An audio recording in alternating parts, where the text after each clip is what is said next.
Hi, I'm Sheldon Napoli, Instructional Professor for Computer Science and Engineering. In CSCE 314, Programming Languages, we discuss the features of a functional programming language and an object-oriented programming language. In our first topic for functional programming, we learn little features about functional programming, but some of these features are already items that you've been learning in other languages. Our second topic is the Java programming language. It's an object-oriented language.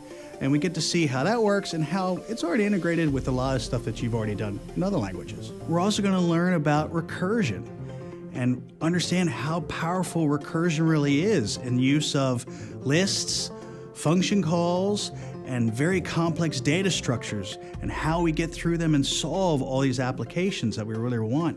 That's how powerful recursion is. Our third topic is basically throughout the entire course, is that all the little features that you see in functional programming and what you see in object-oriented, all these little features that you're actually using already and how it can make coding fun and easy. At the end of this course, you understand the little nuances of how a functional language and an object-oriented language can fit into little pieces and puzzles of our entire complete programming language.